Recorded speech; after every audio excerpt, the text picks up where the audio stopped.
So we're basically working on sustainability and advisory to that. I'm also working with a project called Green Tool Kenya. So there we're looking at sustainability certification and also support to the industry to bring in some more sustainable business practices in the tourism sector in Kenya. I've been in Kenya for over a year, and I'm very much looking forward to this and sharing our experiences with you. And back to you, Angela. Thanks, Barbara. So as Barbara has said, we've been working together in different capacities with a focus on Africa. At the moment, we have different projects running in Kenya, in Ethiopia, in Ghana, and in Gambia. So we're really spreading the wings and spreading the word, or should I call it the gospel of sustainability in tourism? Because when Barbara and I sat and decided to create this baby called Tierranjani, we realized there was a big disconnect. She had worked for over 17 years in tourism development, and I had been working for 13 years in tourism operations. So for most of you, there's always a big disconnect with the people developing and creating the policies and the people who are actually putting it into place. So for 13 years, I was there trying to, create a better tourism industry, put all this sustainability into operations, but we realized there was a disconnect. So our forces came together to see if we can actually be able to blend that and, get to have a proper, a rich, sustainable tourism industry. So bringing it to now, when Lorraine asked us to contribute towards the series that she had been running, the Restart series, we felt it was a good place because we could share what we know with the Kenyan players, as well as what we have gathered over the years across Africa. So to start us off, I will start by sharing my screen. I hope technology doesn't fail on us, yeah? So here we go. I hope you can all see my screen. So when we speak about sustainability business strategy, I find it very interesting because over the years, one thing I picked about is that when we spoke about sustainability, people assumed that it was this thing on the side, yeah? We assumed that it's something that, could be disassociated, or people thought it was just about the environment, yeah?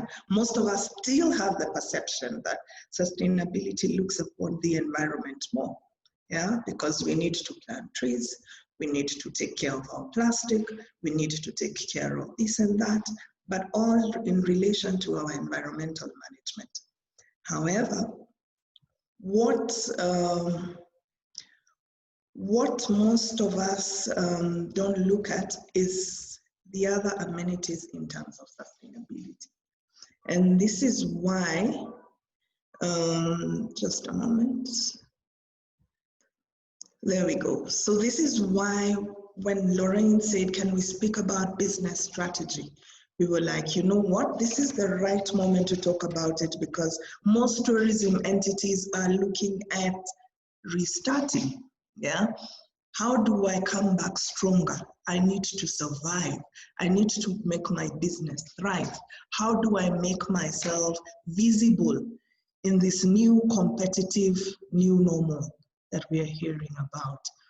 So today we'll do a brief introduction, or rather look at the definitions of what business strategies are, look at sustainable tourism stakeholders and their role, as well as how to become a sustainable inclusive business, impact of sustainable inclusive businesses in sustainable destinations, as well as how do you communicate sustainability in times of COVID-19, yeah? Why this is important is because we've got to bring it to reality now. Like I began by saying, I used to be in the tourism operations side. And when people in development spoke, I was one to pick out and say, what are you guys talking about? That won't even work here. Yeah. So we started to think, how do we make it work? So when we talk about a business strategy, it is defined as a, or rather can be understood as the course of action or set of decisions which assist the entrepreneurs in achieving specific business objectives. That means it's something that you put up, some sets, you know, with different plans, amenities. Its composition is wide, yeah? It's a combination of different things that help entrepreneurs achieving specific business objectives. And I've seen somebody introduce herself just before we started as an entrepreneur. So when you're building that business strategy, there are 3 types of generic business strategies, and this is like a business class here. There's cost leadership strategy, which sets out to become the, you know, you set out and say, my business is going to be a low-cost producer in its industry. In Kenya, I think we can relate this to the low-cost carriers. Yeah, guys like Jumbo Jet, when they came in, they were like, you know, we're going to be the low-cost carrier. We had guys like 540, who came in with a price of literally 5,400 to the coast when they started a couple of years ago. So that's a cost leadership strategy. So you're basing those set of decisions we were talking about are based on cost. Then the second generic strategy is the differentiation strategy, where you aim to be different from every other farm. Just as the name says, yeah, your aim is to be different from every other farm. Then there's the focus strategy, which is now where you focus on a particular niche, yeah? So you can decide that this, and when we speak about a niche, you need to remember we're always talking about a small market that you've identified, that you know you have something that you can contribute to meet their needs, yeah? So when we speak about sustainable business models, because today we are saying we need to build or put, let me say, put a vow or marry sustainability into the business strategy. So now we understand the generic business strategies. So then what is a sustainable business model? Yeah, so a sustainable business model can be defined as a business model that creates, delivers, captures value for all its stakeholders without depleting the natural, economic, and social capital. So going back to what I was saying, most of us assume that when we speak about sustainability, we are saying we go and plant trees or get rid of the plastic. That's just one component, yeah? There's these 2 other components that really drove me into joining tourism development, because I felt we in tourism operations were taking a big concern about the natural side, but forgetting that there's 2 other aspects, yeah? There's the social part of it. So the main purpose of really being a sustainable business model is creating, delivering, and capturing value for all business models while acknowledging the natural and social limitations. That is, you've got to co-create societal and business value by considering any effect of any possible stakeholder. And this word stakeholder basically summarizes why you're practicing sustainability. When we say inclusiveness, yeah, when we talk about a sustainable, inclusive business strategy, we're talking about what? Including these stakeholders, yeah? So Barbara and I always like to put these nice quotes and citations because they also help us focus, yeah?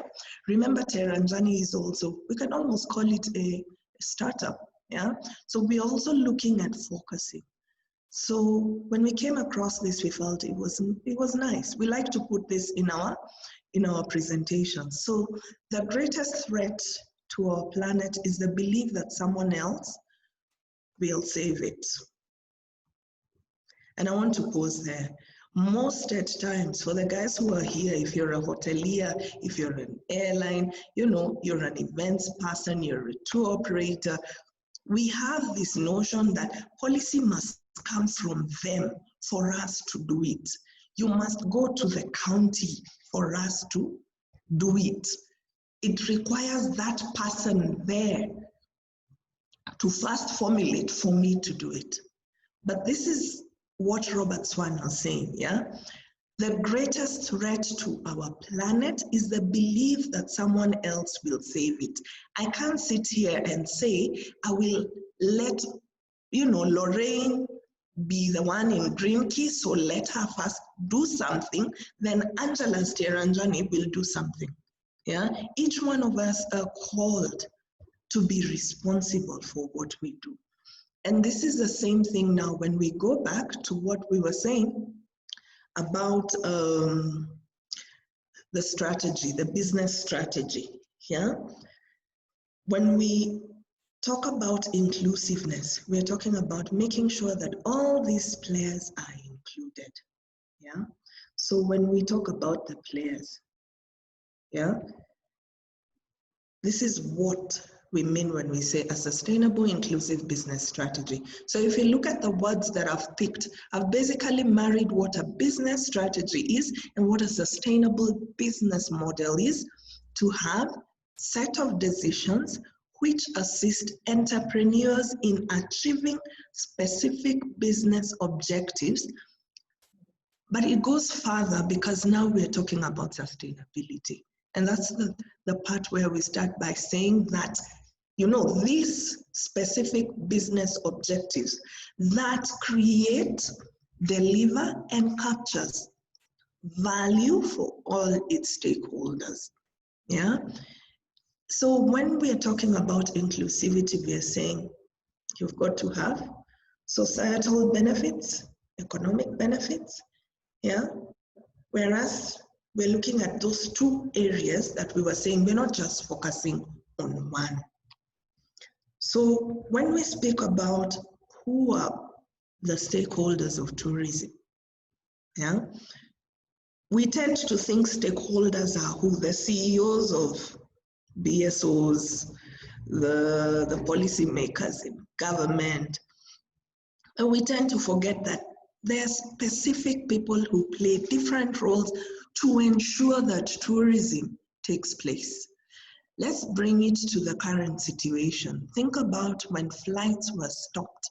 There are no flights coming into Nairobi or Mombasa or Kisumu or wherever, yeah? And then we closed all the restaurants, closed all, you know, the nightlife. We closed all the museums, the monuments, people could not go in. What happened? All of us in business started saying, we have nothing, yeah?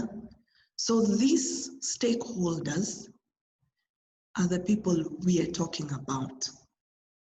Not just a few, but each one of them.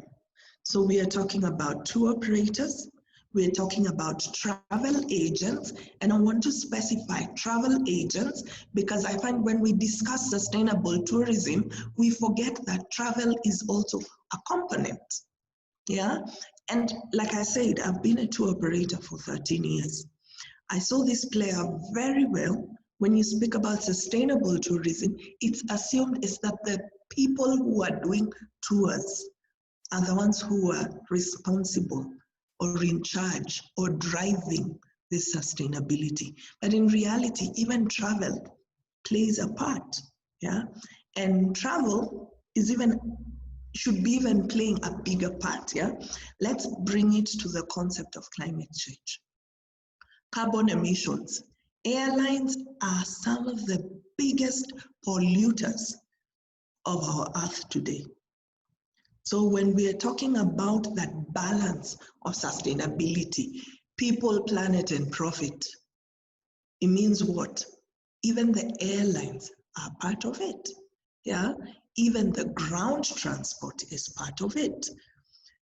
The employees, the suppliers, the tourists, the local communities, yeah?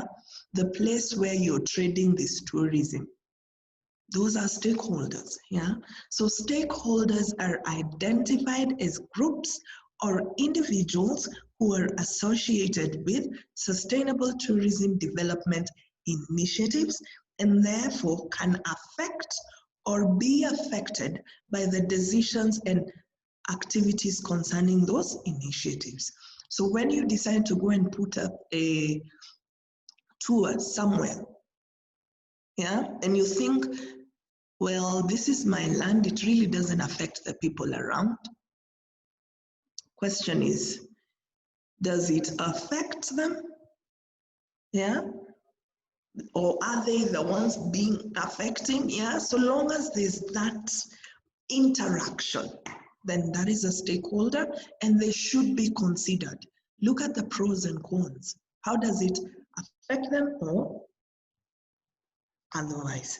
So when we dive deep into what is the role of tourism stakeholders in sustainable tourism, yeah? So when we speak about sustainable tourism, we're talking about ecotourism, alternative tourism, responsible tourism. We've had so many names for it, yeah? But all of this, what sustainability does, it takes all these different parts and puts it all together. That is why we are talking about the word inclusive. Inclusive means you're not outside, yeah? We've included you. Just think about it like when you're with your friends, for example, yeah? So that is what it means. So people go like, what's the difference between responsible tourism, there's ecotourism, and I'm like, sustainable tourism talks about the wholesome, yeah? So the role of tourism stakeholders, these guys, we said they all play a part, is that sustainable tourism, number one, requires a systemic approach. It means that all these players must be seeing and understanding why you want to create value. Yeah, you must have shared values. And that is why when we talk about the sustainable development goals, yeah, number 17 has always been, SDG number 17 is partnerships. And I've always said, this is something we cannot do by ourselves. I cannot sit and say, at Tierranjani, we are sustainable. But I am not reaching out to Lorraine. I'm not reaching out to, say, Ecotourism Kenya. I'm not reaching out. Sustainability does not belong to one person. Sustainability belongs to all of us. Yeah? And it is the responsibility for each one of us to make sure that we in the tourism sector are using this systemic approach. Therefore, all the stakeholders have some form of contribution to the trade. Yeah? In Kenya, we know the way we say, kidogo kidogo ujaza kibaba, which means, for the guys who are not from Kenya, it means that you'll bring your small part, your little part, we put it together and it blossoms to something bigger. Yeah? So when we speak about sustainable tourism and its role, I hope we can see this clearly. When we speak about the environmental dimension, we are saying respect to ecological limits to promote research on how to do things better. We are talking about to maintain and enhance natural and cultural heritage. Then when you move to the social cultural dimension, we're saying promote intergenerational equity, to improve understanding among tourists and locals. We don't want anybody to feel offended. We don't want to offend others. Yeah? Remember, it's that systemic approach we are using. Yeah? So then you look at also the economic dimension. Yeah? Support local economies, increase employment opportunities, increase market for the local producers. You're looking at everyone because your aim is also to boost economic activity and growth in all these other areas. Yeah. So this is what we mean when we talk about that systemic approach. You can see all the different angles. So all these players we were talking about are somehow involved. Yeah, that is what it is to make it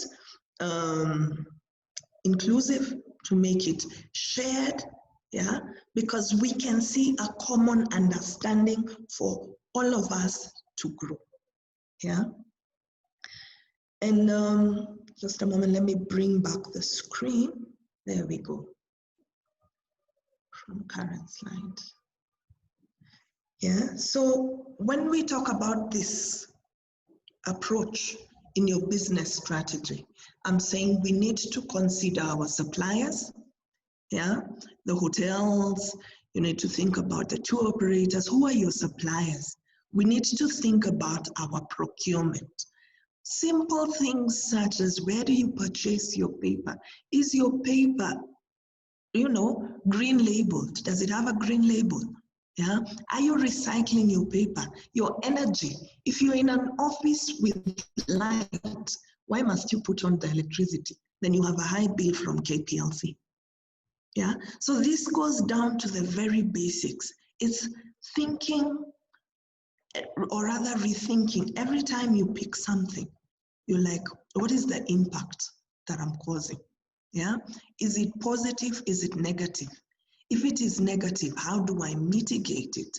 What do I do to make it, you know, reduce that negative impact? Yeah. So every time I talk about business strategies, I say you need to marry sustainability into it, as opposed to having a part of your business strategy talking about sustainability. We talk about how you'll go about your communication, how you'll go about your marketing, how you will go, you know, your pricing strategy, your finance, how you plan to reach it. And then we forget about what? We forget about that sustainability. So we put it on the side, yeah? Christmas is coming. We will go and give food out, yeah? When COVID started in March, I saw many companies go out, excuse me. I saw many companies go out and give their food to less fortunate communities, which is good. But my question was, is it a PR stunt or is it part of your business strategy? Because you need to marry sustainability into your heart for you to understand what shared value means. Yeah, it's thinking of those impacts, like I said, from little things such as the chemicals that you use in your organization. What is the impact of the soap that you're using when it drains out to the local community? Does it end up in their shambas, and then sooner or later people are getting some funny diseases? Yeah. So all these little things that look like they don't matter, we all have a responsibility to look into them and see the impact. So when you're building your business, or rather your sustainable, inclusive business strategy, we're saying that all this needs to be looked upon. So then how do you become a sustainable, inclusive business? Number one, I've always said there's always good that we do. Each one of us has something that we do, but you need to know that you do it. So number one, do a business model audit.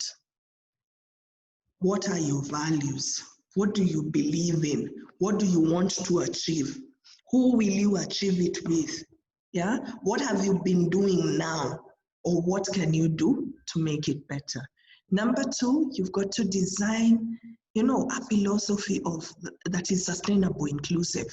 What this means is that you need to be able to tell us, or rather, when people see you, they know this is what this person believes in. This is what they live for, yeah? So you've got to sit and design or even redesign. When people see your brand, what do they see? Yeah? How does your brand impact them in terms of even face value? Yeah, when they go on Twitter, when they go on Facebook or whatever, what do they see? Yeah, you've got to align your ideologies with point, is supposed to be point number 2 into your business strategy. So what you believe in, yeah, needs to be covered into your business strategy. So if you're talking about your procurement procedures, they need to be written and understood by all of your staff. Yeah. If you're talking about your supply chain, you need to be impacting them so that they move it further into their supply chains. And then we build this systemic, that spider web. I always like to refer it as a spider web. Yeah. A spider web won't be complete if one of the strings is broken. Yeah. So think about it that way. When you're dealing with a hotel, when you're dealing with an airline, when you're dealing with a tour operator, what is your impact to them? Can you take those shared values and make them see what it is you want to achieve for the greater good of your communities? Because you're the ones moving forward this sustainability. Number 4, you've got to develop policies that have the aspect of social, cultural, and environmental responsibility. When we speak about policies, we're talking about your HR policies. I see some of our properties, yeah, or even some of our businesses saying they're sustainable, inclusive, but they've not looked at their human aspect, yeah, your employees' contracts, their living wage, medical and liability insurances. Now we're in an age where we're saying, oh, tourism is restarting, but the guys who we fired, we let go so badly, abruptly, no explanations, no procedure. We're now going to recall them and tell them, come and give your best smile to our tourist. Does that make sense? Because you can't really say you are a sustainable business and your HR is speaking something different. Yeah. When we speak about your supply chain, I said you've got to think about everyone, your transport, your destinations, accommodation, tour guides, yeah, everyone that you deal with in your supply. Yeah. You've got to ask the questions of where do they source their products? How do they interact with the local communities? What impact do they give? How are they contributing to sustainable development? Yeah, I keep saying Africa needs to wake up. We need to be responsible for the choices we make today. We can't cut down all our trees, then in another couple of years, start running to the development agencies and saying, give us aid. We had it. Yeah, so we've got to remember that our choices have consequences. And even in our businesses, our choices have consequences. Yeah. Now, I look at the market and I see other players who are moving in because we've been told go for the domestic market. And I'm like, are you doing it in the right way? Those are questions we need to ask, because whereas, yes, you're making money, will you be able to make that money the same way you're doing now in the next 20 years, 10 years, 5 years? So these are questions we've got to ask ourselves when we develop these policies. Yeah, when we speak about procurement policies, the paper you use, the packaging you use, the client giveaways. Why are you importing client giveaways from China to give them gifts from Kenya? Whereas our Maasai markets and the rest, the local communities, are out of work. Why can't we use those giveaways? Yeah, you've got to start local. Yeah, and when we speak about local, we've got to remember right now with COVID, there are 3 trends. I keep saying this in all the very many webinars I've done. There are 3 trends that we cannot ignore. Number 1, the tourists will want safety in terms of their health. They're looking at how safe are they. Number 2, they're looking for that sustainability. What is the impact? And number 3, they're fetching for local. They're desiring the local. So when you start giving them giveaways that are not local, what are you saying? Yeah, you've got to think about your sustainability pillars. What are you going to be working to achieve? When you think about the SDGs, what are you aiming to achieve? Yeah, is it making better quality education? Is it climate change? Yeah, is it gender equality?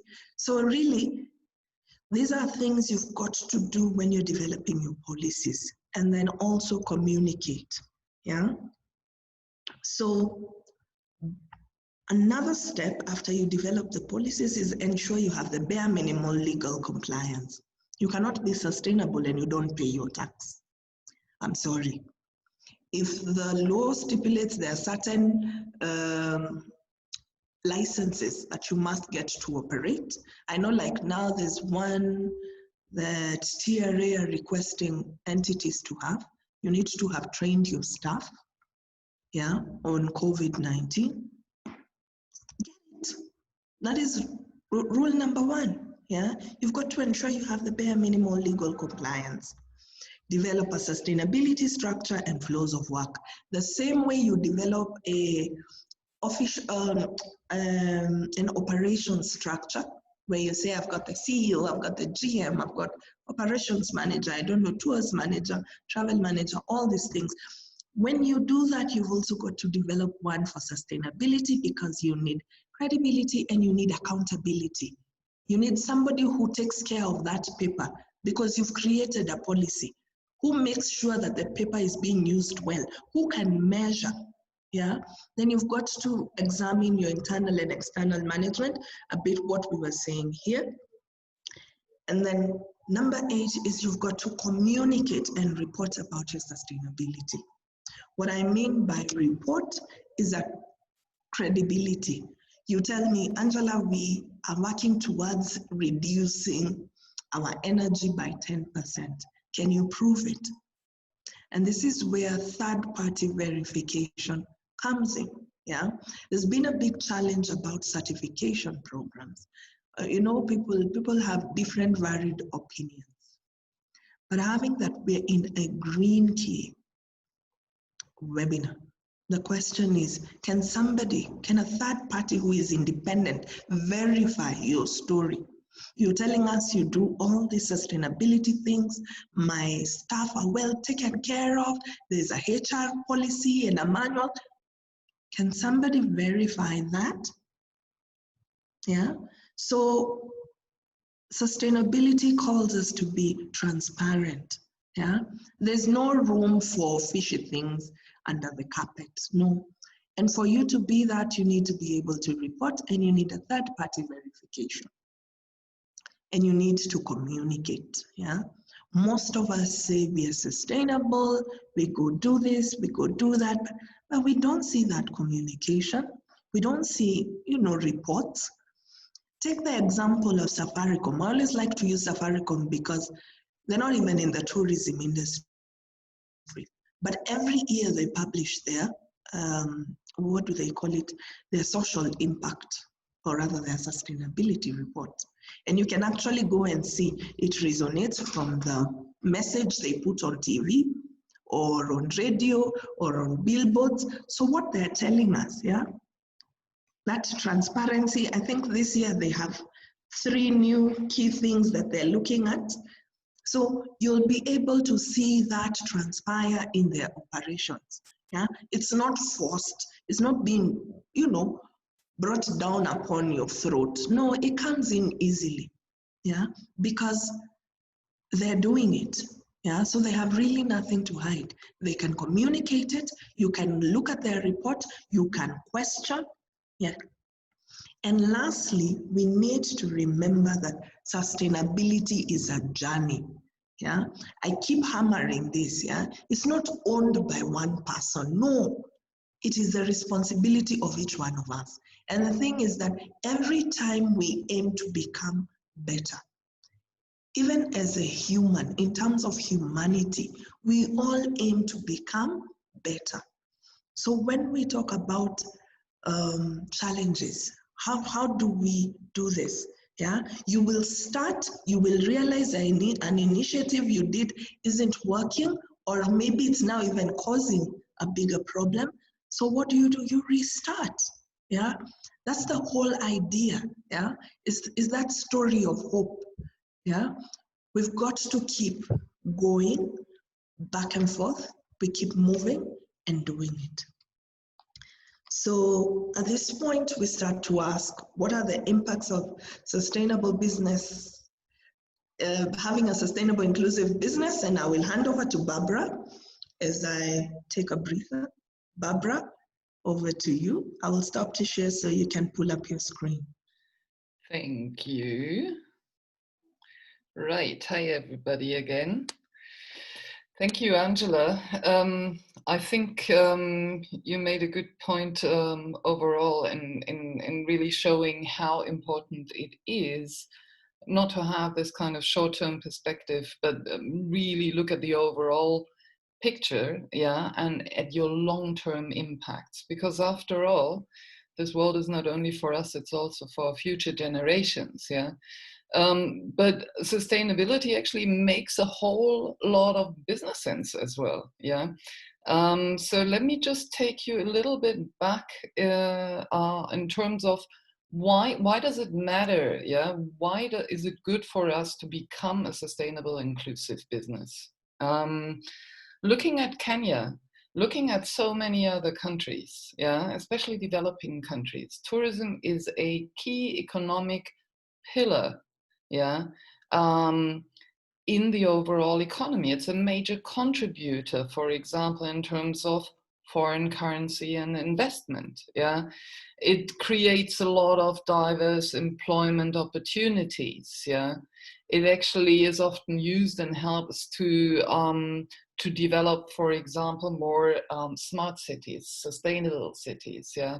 It, you know, if you look at, for example, community-based tourism, there's an element to regional economic development to it, yeah, developing more rural areas. There are great opportunities for startups like Tierranjani, yeah, and SMEs, small, medium-sized enterprises, yeah. So you have a lot of opportunities here, as it is such a diverse and fragmented sector, to fill a certain niche, yeah. It does support, as Angela pointed out, the promotion, conservation of cultural authenticity. It helps to maintain as well cultural traditions. It helps to conserve cultural assets and the natural environment, yeah. There are certain elements, for example, in terms of infrastructure development and maintenance, yeah. And after all, we never forget when we talk about sustainability, the environmental component, yeah. And here, really, there's been a great move towards a better waste management, the no plastics movement. Joe Hendricks was talking about this as part of this series a while before. The last series from the last webinar from NEMA actually talked about waste management. These are things that are important, yeah, and these are trends that are happening in every other industry, yeah. For example, moving towards a circular economy, and you as a tourism business or a tourism stakeholder, you're contributing to that, yeah. And what I've found over the years is, however, if you're going into more mature destinations, yeah, there is quite often a slight resistance, yeah. I mean, we all are not, you know, we all like our comfort zone. We don't like change that much, and if please in digestible proportions, yeah. But here systemic change is really needed, and Angela pointed it out, yeah. We really need to go back and look at the roots, yeah. So we need to look at our business and our impact in a more holistic way, in a long-term way, yeah. And we all need to pull together towards a common goal, yeah. And becoming a sustainable tourism destination obviously also can help you to become more successful as a business. So Now, we'd need to look at sustainable tourism markets for that, yeah, and understand what is happening. Yeah. Right now with COVID, we've seen tremendous impacts. Yeah. I mean, and we don't even know what the final consequences are. Yeah. This is going to show over the next couple of years. All we know is we're just trying all to survive and kind of get our guts together. Yeah. But what we have seen as a very, very clear trend is the demand for sustainability. Yeah.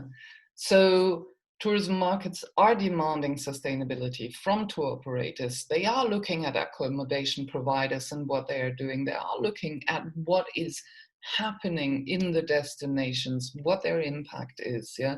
This has just raised awareness with so many more people in terms of sustainability, yeah, safety and hygiene, impact, local communities. We've all seen the very devastating impacts the crisis, the pandemic had now on local communities. Yeah, so there is a rise in conscious tourism consumption, a trend of rising awareness. Yeah, and what people are looking for, as Angela mentioned, is how do I verify that? How am I being credible? Yeah. And what people do turn to is third-party verification, certification schemes. And I'm going to talk a little bit about that after, because there are obviously a lot of pros and cons in terms of certification, but it is a way to communicate what you're doing. Yeah. We also see a trend, yeah, in interest for local products and authenticity. Yeah, again, people don't want to have a Chinese souvenir. They want to have something from the country, done there. Yeah, and they also want to have a product that can be easily identified, that responds to their standards, yeah, especially now if we look in terms of hygiene and safety. That's really, really utmost important, and that is why it's so essential that there is training and it's verified, and that there is implementation of that. Yeah, and they look at quality and impact. And just to go back, this is 2019 in Booking.com sustainability report, where the respondents, 72% said almost 3/4 of global travelers believe sustainable travel choices should be a priority. Now, this was before the pandemic, yeah, and it'll be really interesting to see in future reports what that number is going to, yeah. And I think there's going to be more willingness for people to also spend more on sustainable travel to ensure that their quality standards are met, that the safety and hygiene is met, and so on. So now, if we look at responsible marketing, yeah, how do I sell to this market? Now I have all these kind of trends. What do I do? Yeah. And we need to look at our marketing, yeah, so our communication externally, yeah. So it's all about building trust between the customer and your client, yeah. So for example, if you think you can say, hey, I'm the best tour operator, or I'm a five-star accommodation provider, I'm a five-star hotel, I've got all kinds of hygiene measures in place, and people go there and it's not real, you're lying. And this will get back to you. We have enough mechanisms in place in terms of feedback, blogs, social media, and so on, that will call you onto it. Yeah. So be real. Yeah. Look at the impact of your message. Yeah.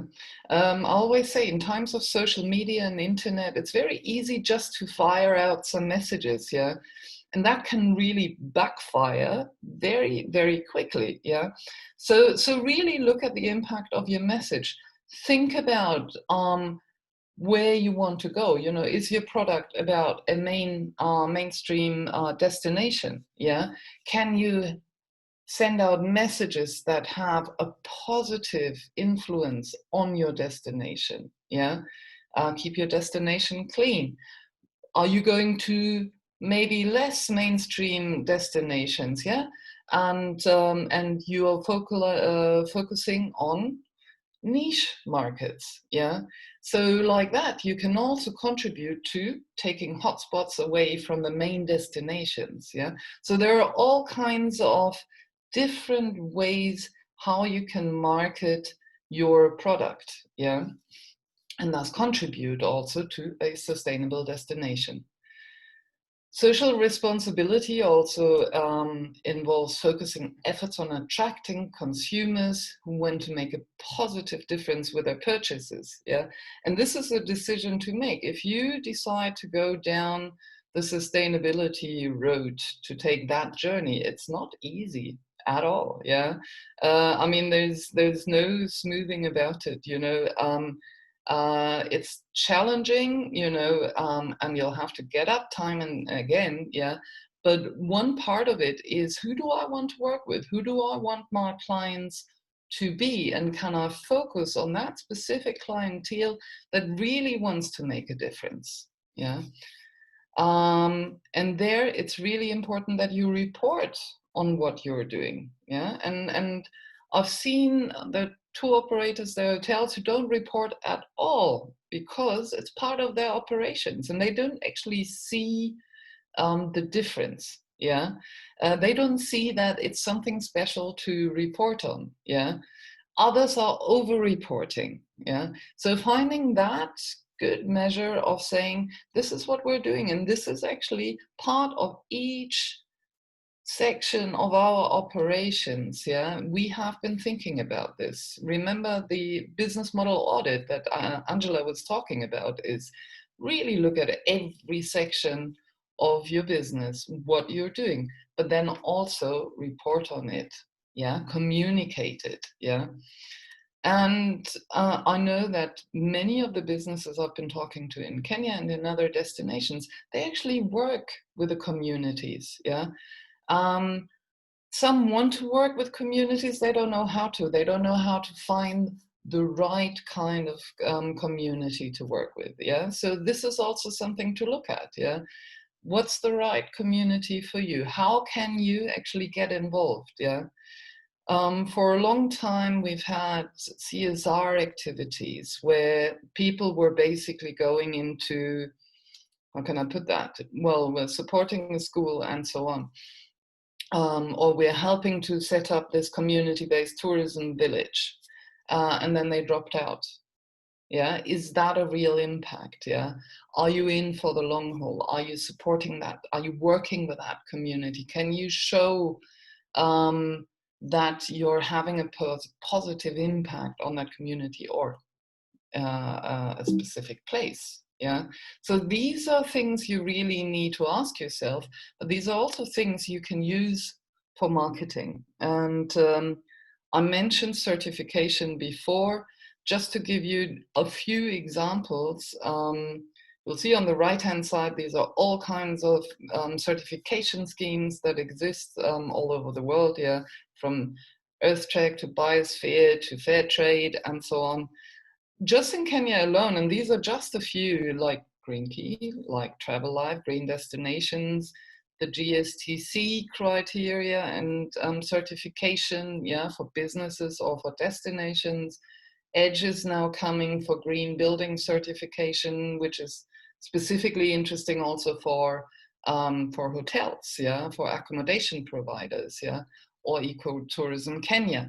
There is a lot of variation. You need to kind of, if you consider this kind of third-party certification, you need to look at your business and look at what is relevant for you, yeah, and what is viable for you, yeah. And we don't have time to go so much into this, you know, but what I would recommend you, there's so much information out there. Inform yourself and weigh the pros and cons of the different certification schemes, yeah. But once you do that, communicate what you're doing, yeah, and use it also for your communication. So now, if we want to develop responsible communication and marketing strategies, what do we need to do? We need to develop a brand statement or a statement of purpose. Yeah, where do we want to go? What is my mission? What is my vision? What does my brand stand for? Yeah, you need to, as Angela said before, identify what your objectives are. Are these smart objectives? Yeah, are they achievable? Are they real? Are they realistic? Are they measurable? Yeah. And then basically look at your communication strategy and have objectives for that as well. What do I want to achieve? Yeah. And how can I measure that? Yeah. You need to develop some audience or customer personas. Yeah. Both internal and external, but especially for your clients outside. Who are your clients? And what astonishes me, I worked in Myanmar for 6 years. I worked with a lot of tour operators, and I can tell you that a lot of tour operators I worked with were not aware, not specifically, what their customer personas are, what their audience is, what their target market is. Yeah, there are so many ways and so much information available these days on finding out and defining your customer persona. It is absolutely essential for your business. Yeah. What does the world need to know about you and your role in sustainable tourism? You can totally over exaggerate, doesn't make you more credible. Yeah. You can totally not talk about it, doesn't help either. So find out, what are the messages you want to convey to your audience. Yeah. Set your sustainable communication goal. Yeah, where do you want to get to? Do you plan your content and campaign in your marketing calendar? Yeah, so a lot of companies also do social media ad hoc. Yeah, don't do that. Plan ahead. Yeah. When we do social media planning, we usually have a 4-week itinerary, yeah, ahead of schedule, so that we know, okay, we're looking into these kind of topics. This is the kind of messages that we want to convey now, and so on, yeah. And measure and report your impact. And a lot of the certification schemes now allow you also to create, for example, sustainability reports, which you can then also publish on your website. And I know time is running, but we did want to kind of go back and say, what is it in times of crisis? What do we need to do? And give you some practical advice. Yeah. And I'll basically change this a little bit in terms of saying times of crisis, because this pandemic right now is only one example. Yeah. And there may be more pandemics, there may be other crises that we have to face. Yeah. So therefore, communicating during times of crisis. Yeah. First one is don't hibernate. Yeah, what we've seen quite a lot is when this pandemic started, that people kind of went into hibernation and completely stopped communicating. I mean, obviously they were busy in terms of cancellations and so on, but they completely stopped communication. Yeah, and that's an issue, because then nobody knows what is happening. And if I say communication, I don't mean only external, I also mean internal. Yeah, so if your staff doesn't know what is happening, if your clients don't know what is happening, yeah, you have an issue. Yeah. In terms of internal communication, yeah, really, are you checking your HR policy? Because you often see changes. Sorry, I've got some alarms here going on in the background. I hope it's not too loud. Have you looked at your HR policy? Yeah, because during times of crisis, that may be a good start. Just to give you an example here, and you'll see that when you get the presentation. Yeah, This is a human resource policy that has been adapted during COVID-19, yeah, where you look at planning, education, what do you need to provide and what kind of support can you give, yeah. Now for many this has been kind of clear, and they just basically went along as the pandemic continued, yeah.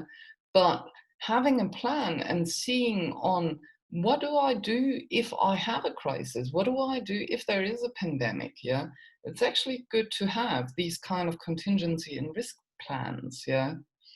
Have you engaged and supported your staff? Have you thought about the best way of maintaining your staff? And if you can't maintain your staff financially, how can you basically support them in the longest way? Yeah.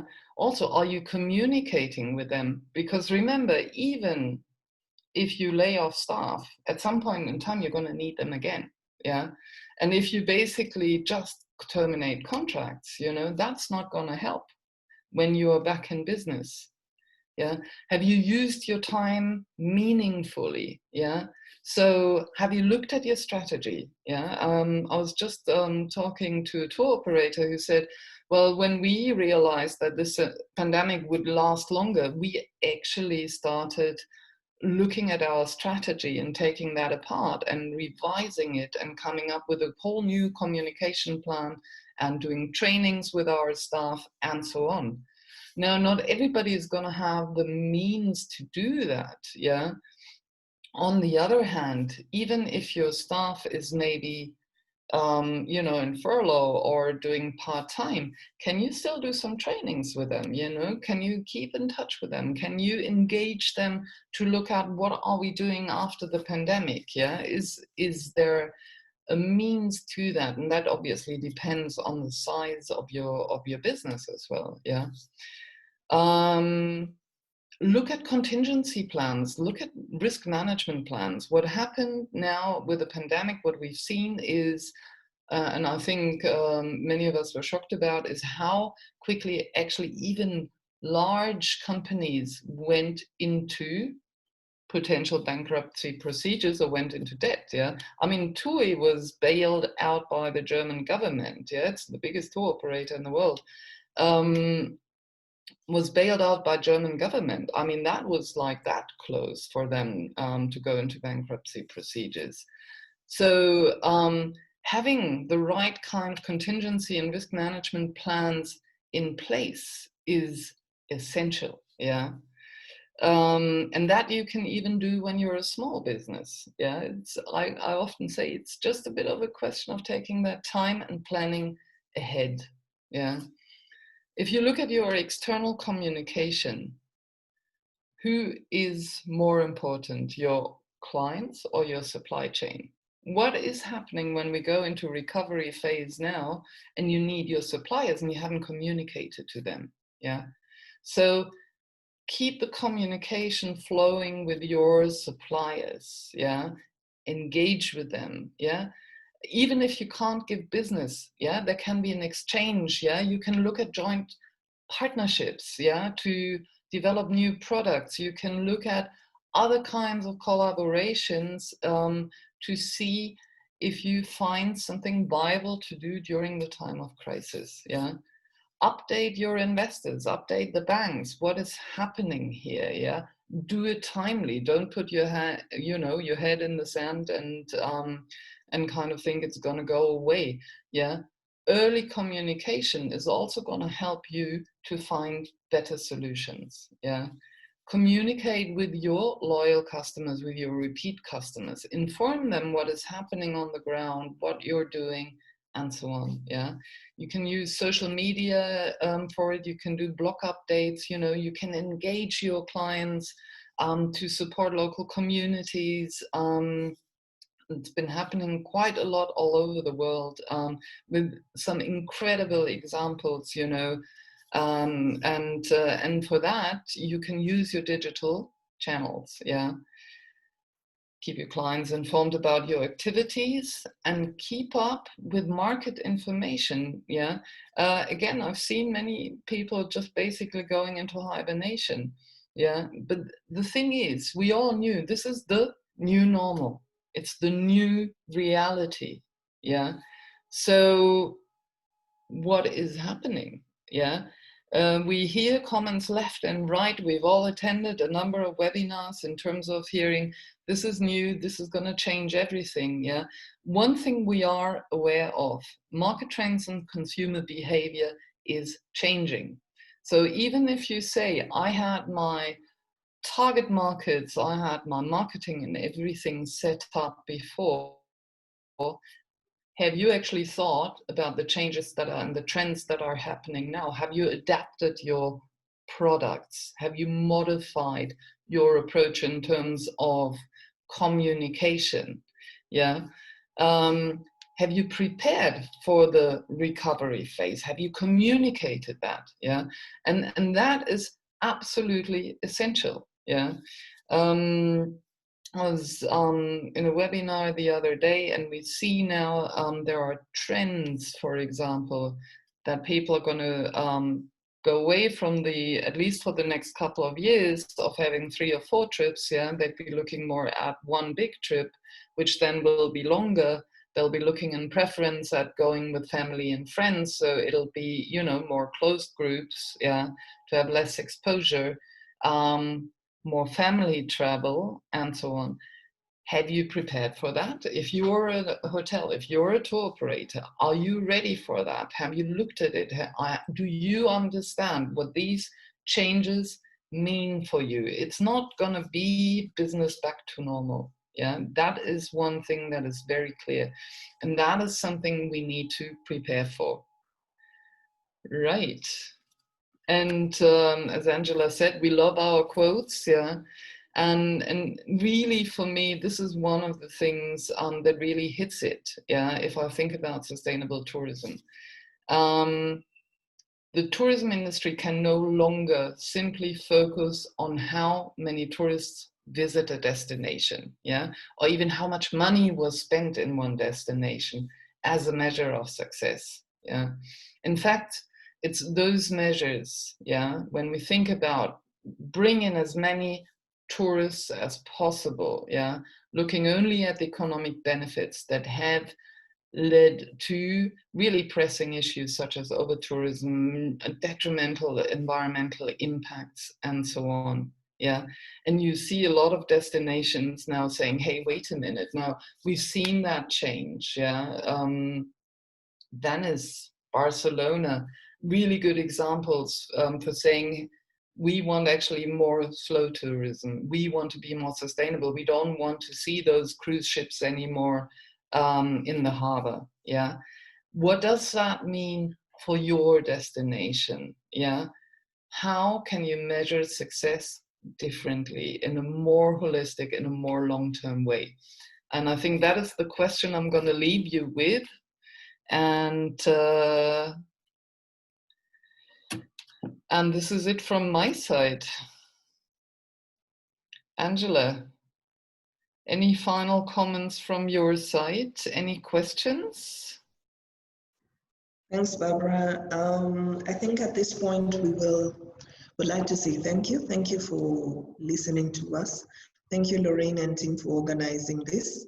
And we strongly believe that it usually takes just one person to create a difference. Yeah. And today we can all play a role in creating the difference. So we welcome you to pass on any questions, comments that you may have. Lorraine? Thank you so much, Barbara and Angela.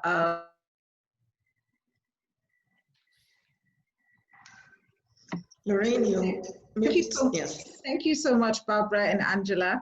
That was fantastic. I think a lot of people will agree with me when they say that what you were talking about is a breath of fresh air, because it makes the discussion on sustainability and what it truly means come alive in a tourism business, not purely from a development perspective, which is also important. But at the end of the day, the two need to come together. And we really appreciate the great insights that you've been able to share with us today. I will open the floor to questions. You can feel free to either raise your hand or unmute yourself and ask a question or make a comment if anything is burning. For those who asked in the chat, Angela and Barbara will be sharing a copy of their presentation, and it will be available after this. Any questions? Anybody?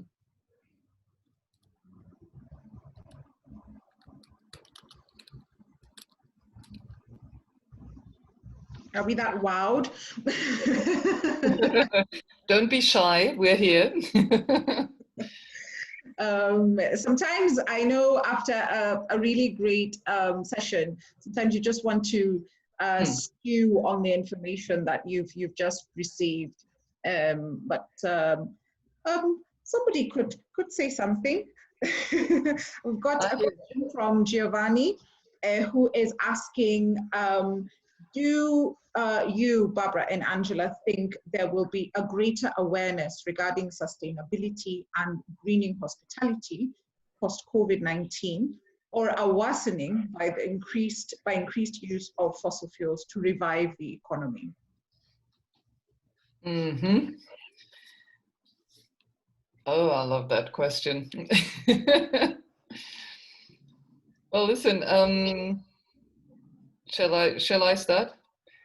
I think, to be honest, Giovanni, I think it goes both ways. Yeah, I think that consumer awareness is rising and that there is an increased need. However, even during the crisis now, we are seeing increased use, for example, of plastics. People are afraid. Yeah, so it's kind of, you have some very contradictory movements here. Yeah, on the one hand, really raising awareness. On the other hand, the practicality of everyday life, where you know, people are afraid, so they don't care so much, and plastic has become a big issue. Yeah, we're also seeing, unfortunately, I think the Tanzanian-Ugandan pipeline that is in planning right now in East Africa. Seen some movements on the in Mexico with some big oil companies who are going more into fossil fuel production. Yeah. So you see both movements. I think the good thing about it is that there is a lot of awareness about it and a lot of protest against any action as in more fossil fuel use and so on. But I wouldn't say it's one or the other. We see both movements. Yeah, and I think the question is, which side do you want to be on? Yeah. And the more sustainable, the more long-term one in terms of business from my side is that you'll see more awareness, and long-term it's going to be much more sustainable for a business to look at their sustainability. Yeah, and fair and square in terms of, if you know, it's a hard way, yeah, but it's beneficial, and you see it, whether that is with your staff in terms of being engaged and motivated and loyal, whether it's with your clientele. I do think that we're going to see that on the rise over the next couple of years, quite a lot more. Angela? I think I agree with Barbara there. It's almost like we'll see a shift in both ways, yeah? Because obviously, like she said, the development, the infrastructure will continue. Now there's an increase of plastic with all the protective wear that we are using. So that, I think, will continue to grow. But I've always said that you're now aware, yeah? And I like to, not that I'm very religious, but I like to look at sustainability as something, that's why I even spoke about the philosophy. It is something that you make a decision by yourself. Yeah, the way Barbara asked, which side do you want to go to? And when you even relate it to the gospel, there are those ones who got it, there are those ones who didn't, there's those ones who are still trying to get it. But the fact that we have a crowd here, it means that there's something that each one of us has learned. Yeah, even working with Barbara every day, yeah, there's something I will learn out of her talking in these trainings or webinars, and I'll be like, okay, that kind of makes sense. But the question is, how do I apply it? One thing for certain, if you bring it to the tourism sector, yeah, there was already a growing awareness. Yeah, why? Because the consumer is conscious. Now, consumer consciousness has also been raised higher. Let's be realistic. COVID started in a food market. Yeah. Currently, we're all promoting, culinary arts or that kind of aspect in terms of experiences. We expect at least our tourists are a bit more conscious. So these questions will come. So even if yourself, you feel, okay, I'm doing this little part, then what happens? We're building products from a centric, customer, consumer-centric point. Yeah, that's smart building. Yeah. So if these consumers are asking about it, then it means whether we like it or not, the products we offer them will also have to change. Yeah. So for example, if you're a hotel that didn't consider what Lorraine and Green Key are doing, then it means now the terms will change because the conditions are being set by your consumer. Yeah. So you find this will grow, I think, almost parallel. But the question is how much of us who understand this gospel can be able to apply it and then implement it. And most of you who've listened to me talk, I always like to refer to Professor Wangari Maathai, who was a Nobel Peace Prize winner. And in Kenya, she used to talk about forests, land grabbing and saying, these are the effects. And we all looked at her like a mad person. Yeah. But today, I see certain buildings that had been put up being taken down, and people go like, oh, wait, didn't she say this at one point? Yeah, that this was affecting our rivers. Yeah, so you realize that it does take time, but now what has happened is that that awareness is there more.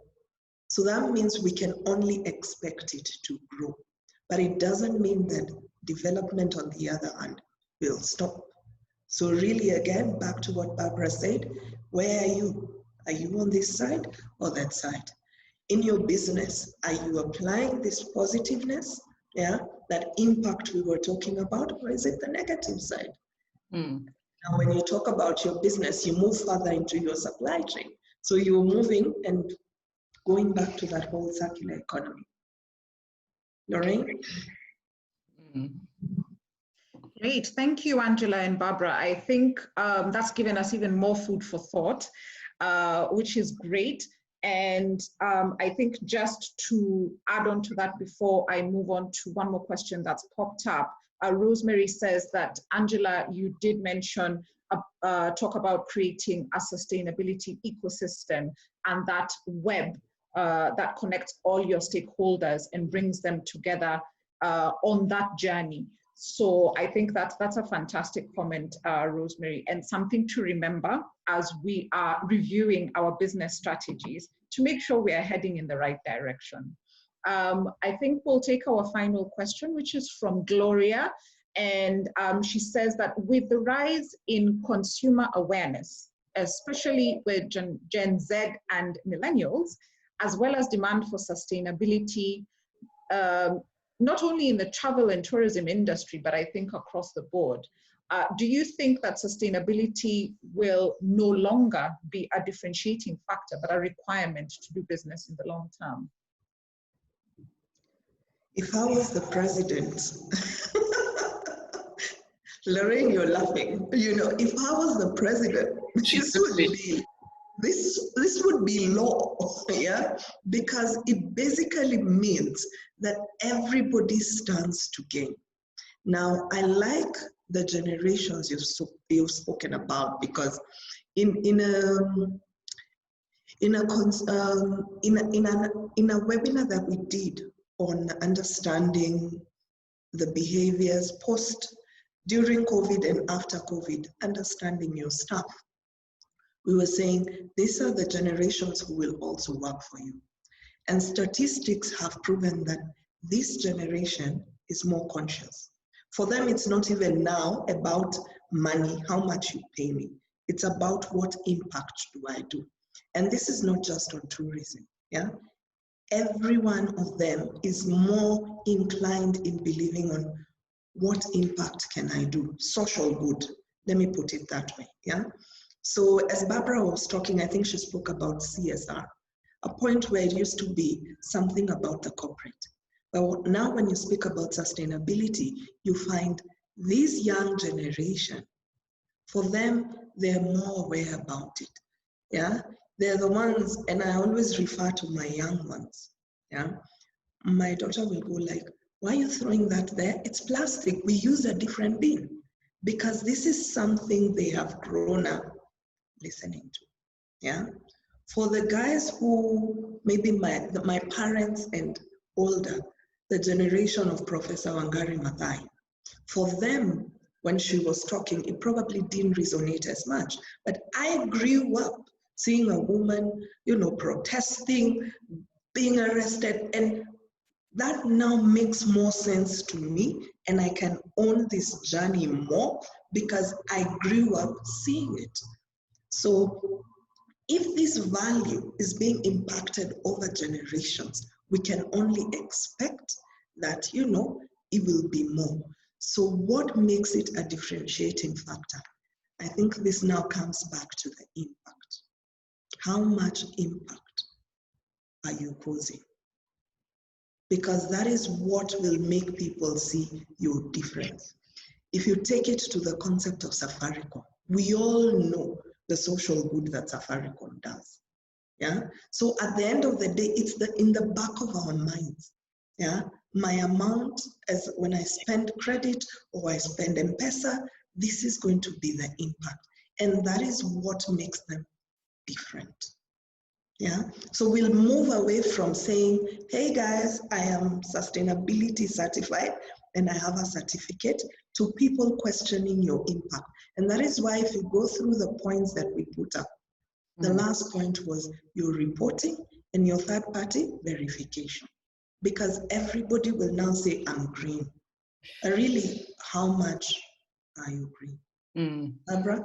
Yeah, and I always say, sustainability is such a buzzword nowadays, yeah. But if you look overall, then you'll see that movement towards a responsible business behavior, yeah. And you'll see that in every other business, yeah. We see the big 500 companies doing sustainability reporting and so on, and let's be realistic, a lot of it is greenwashing, yeah. Not saying anything about that, but we see this becoming part of our reality, yeah, and it's going to be more part of our reality, of that new normal, as we go along, and it's going to be more required and more mandatory. I mean, implementation is always that big question, yeah. But this is why I've also said, this sustainability journey is not an easy journey. It's still a niche market, yeah. It's getting bigger, but it's a niche market, yeah. And I see Rosemary pointing out, wait a minute, but if you have a mandatory enforcement, does that mean business will just do the bare minimum? Yes, you will have businesses who will do that, yeah, you will, but you will also, and these are the ones who may be reluctant to change, but it's a way of introducing change. But you will have a lot of businesses who do it naturally, yeah, because they see it gives them a competitive edge, yeah. And especially in tourism, yeah, it should be in your best interest that your resources you're working with, your natural environment, your built environment, is actually being maintained, yeah, that it's still there. And I mean, we hear, I was just reading this morning, California, yeah, 20 times the area burned compared to last year, and they said last year was the worst one, yeah. I mean, think about it. Hundreds of people who've lost their homes, 100,000 probably. Yeah, we see the impacts. We see the impacts in. We see the climate change impacts. Yeah, we see it everywhere. So, so for me, this is not something that I do because I want to do good. You know, because I'm a tree hugger. Yeah, it makes a lot of business sense for me to have a competitive edge, yeah, to be on the forefront, because this is going to come no matter what, yeah. And it's frustrating if you see all the counteractions these days, but again, you know, it's like you see both movements, yeah, and the world is not going to change just like that, yeah. The question for you is what makes business sense for you, yeah. It's also not that you basically say, whoop, I'm a sustainable, I'm a responsible business now, yeah. Take your time, yeah, because not everybody has, you know, the capacity to really do everything right now. It's a journey what you work towards to within your capacity as a company.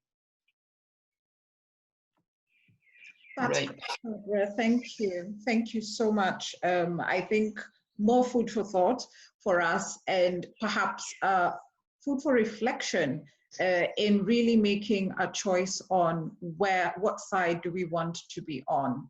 I'll just go back to what Rosemary had said earlier, because I actually didn't complete reading.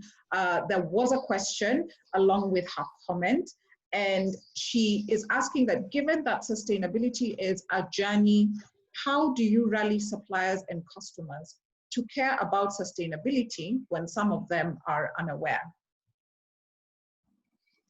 So, Lorraine, let me take that one, because I've worked in operations. And I think when I started talking to the suppliers about sustainability, in fact, it was very few people who were talking about sustainability then. So Barbara said, what does it mean for your business? And I'll give you a practical example. So I won't name the airlines, but there were two airlines. Let's begin by first, we are now tackling airlines, not even hotels. And as a tour operator, I knew one of the airlines was more sustainable than the other. But every time I spoke to them about sustainability, come for the sustainability conference, you know, you need to read this, you know, you need to change that. It was like I would get a wall. Yeah, it's like they're not hearing. So I started to look for something that resonated to them. What would resonate to an airline? Seats, money, sales. And because I was a tour operator who was selling their product, I had the power to do what? Cut it. So what happened is that I asked my team to reduce selling their flights unless necessary, and we moved to the other airline. It took less than a month, I think 2 weeks, and their COO called me and said, can we talk? And I said, are you ready to listen to my gospel? Because that is the only way, yeah, they will get to listen to you, yeah, because it means so much for my business that I make sure my supply chain is also believing in our values, because it's common value, yeah. If we're selling the Mara, for example, the Mara belongs to a community there, yeah. The pollution is going to a community and to people. So what do? You have to find the strings. So it goes back to the question, how important is it for you to get your supply chain ready?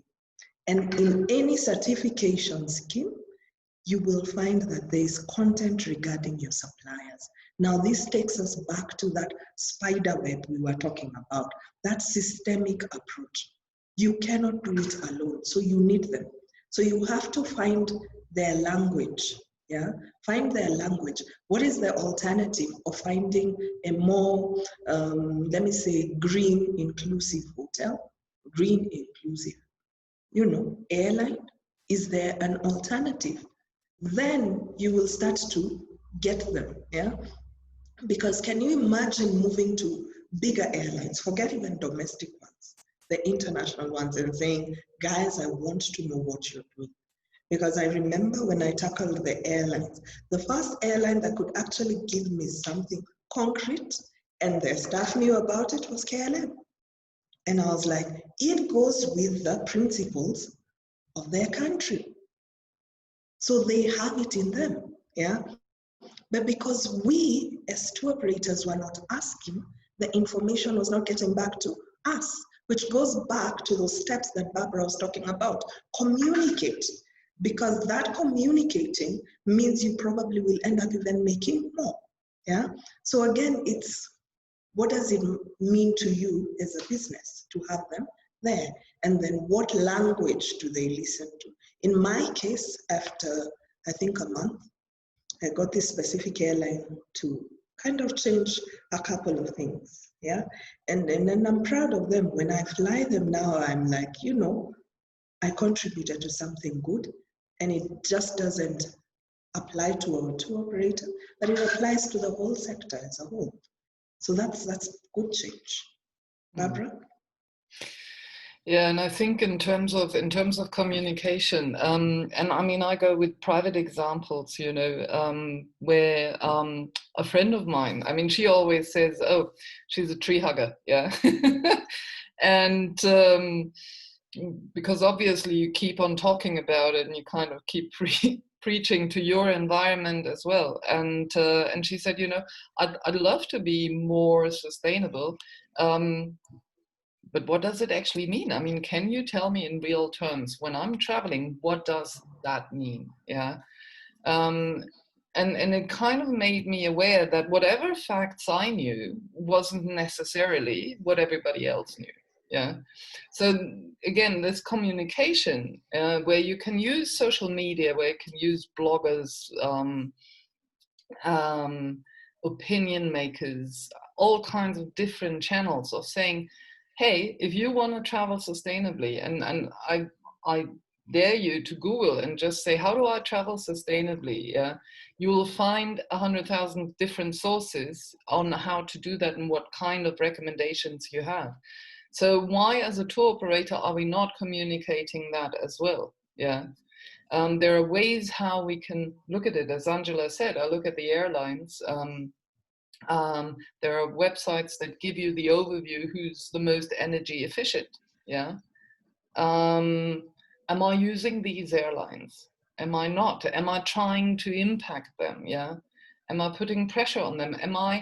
Do I maybe in a destination also have the will to collaborate with others to put certain measures in place, and am I communicating that? Yeah.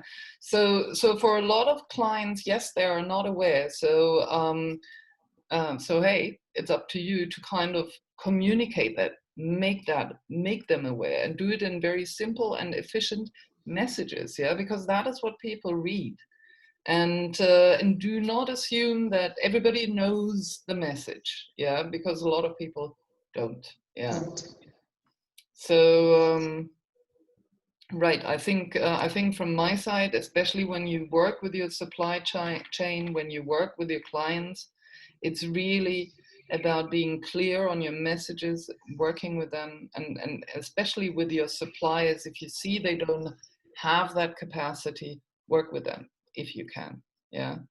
And be it that you do a destination mission where you meet them, you talk about contracts, and you add on a half day of training where you basically say, okay, what are the needs? You know, how can I support you in becoming more sustainable? Yeah.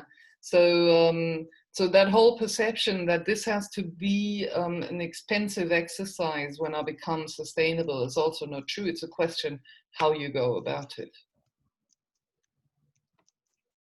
Fantastic. I couldn't agree more, Barbara. And actually that touches on something that we'll be discussing in our session next week on focusing particularly on waste in tourism and hospitality, and examining that supply chain and taking it apart, unraveling the threads of different waste streams. And you realize it is absolutely essential to engage on a whole new level with your supply chain. And you'd be amazed at what they can do and the benefits that trickle down to that, going back to the impact that Angela was talking about. I think we've exhausted our questions. I'm also conscious of time, but I'm really happy that we've generated some great discussion points. And I hope the conversation can continue beyond this webinar. We will obviously share Barbara and Angela's contact details along with the presentation. If there's anything in particular you felt touched you and you'd like to explore further, please feel free to reach out directly to them. Or if there's anything else, you can reach out to us again. I will just say that next week's session will be on Thursday again, and we'll be focusing on part 2 of waste. Last week we heard from our regulators, National Environment Management Authority, talking about the compliance aspect of waste in tourism. And next week we're talking about the money. So now that you've been told what you have to do by law, how can you actually go about it? And how can you protect your bottom line while you're doing it? And make it work for both environment as well as society and the community and those people along your supply chain. So I'll be sharing information on that so that you can mark your calendars and hopefully you'll be able to join us. I will also share a recording of this session on our YouTube channel. And we thank you so much for all your time. I don't know if Barbara and Angela want to say something in closing as we conclude. Angela? I think, thank you very much for having us. I must say we really enjoyed the session. Very good interaction. We really think you're doing a good job, Lorraine, and keep it up. And in parting shot, I want to remind everyone again, our star of the day, Wangari Maathai spoke about, you know, the story of the hummingbird.